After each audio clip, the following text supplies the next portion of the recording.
Hello everyone, welcome back to my channel. ఇప్పటిదాకా మీరు నా ఛానల్ని సబ్స్క్రైబ్ చేసుకోకపోతే ప్లీజ్ సబ్స్క్రైబ్ మై ఛానల్. ఈరోజు మన రెసిపీ వచ్చేసి జొన్న పిండితో ఇన్స్టాంట్గా హెల్తీ దోశ ఎలా చేసుకోవాలో చూసేద్దాము. దానికోసము నేను ఒక మిక్సీ జార్లో ఒక పెద్ద బీట్రూట్ తీసుకొని ఇలా చిన్న ముక్కలుగా చేసుకొని దాన్ని మిక్సీ పట్టేసుకుంటున్నాను. ఇలా ఫైన్ పేస్ట్ లాగా చేసుకోవాలి. ఇలా గ్రైండ్ చేసుకున్న పేస్ట్ని ఇప్పుడు ఒక గిన్నెలోకి తీసేసుకుందాము.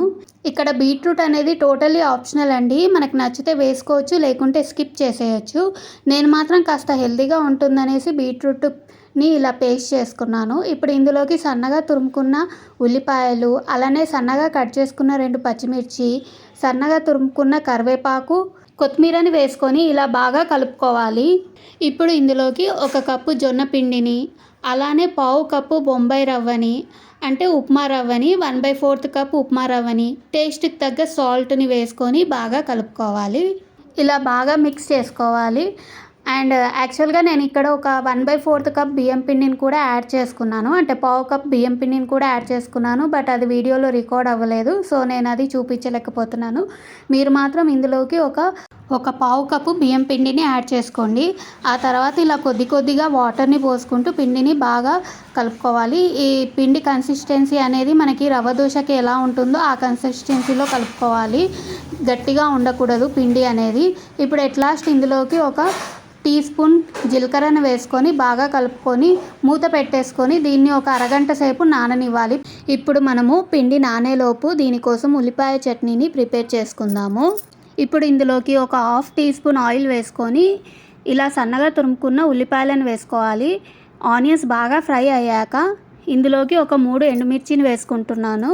మీ టేస్ట్కి తగ్గ కారాన్ని యాడ్ చేసుకోవాలి.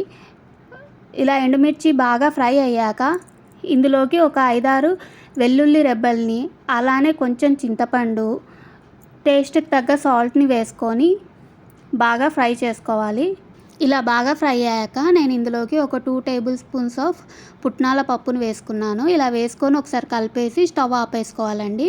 ఒకసారి మిక్చర్ అనేది చల్లారించినాక దీన్ని మిక్సీ పట్టుకోవాలి. ఫస్ట్ ఒకసారి ఊరికేనే మిక్సీ పట్టండి. ఇలా మిక్సీ పట్టాక ఇందులోకి కొన్ని వాటర్ యాడ్ చేసుకొని మళ్ళీ మిక్సీ పట్టండి. ఇప్పుడు ఇది ఫైన్ పేస్ట్ లాగా తయారైపోతుంది. ఇంకా దీన్ని ఒక సర్వింగ్ బౌల్లోకి తీసేసుకొని పోపు యాడ్ చేసుకోవాలండి. పోపులోకి ఆవాలు, జీలకర్ర, కరివేపాకు వేసుకొని ఇలా పైనుంచి పోపు యాడ్ చేసుకుంటే అంతేనండి, మన చట్నీ కూడా రెడీ అయిపోయింది.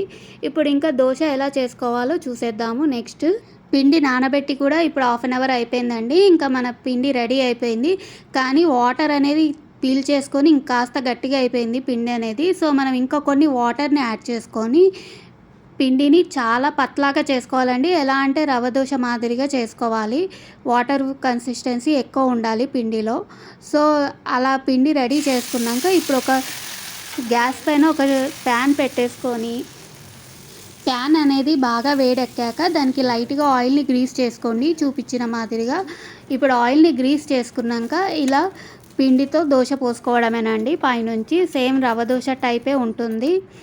చూడండి, నేను ఇక్కడ ఇంకో దోశ పోసి చూపిస్తున్నాను. చూడండి, మనం ఇక్కడ బీట్రూట్ యూజ్ చేయడం వల్ల చాలా కలర్ఫుల్గా వచ్చిందండి దోశ.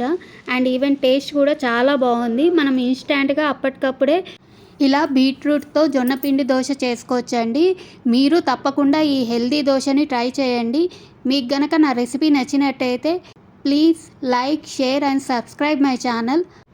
అలానే మీరు ట్రై చేసినప్పుడు ఈ దోశ ఎలా వచ్చిందో కామెంట్స్లో చెప్పండి. Thank you.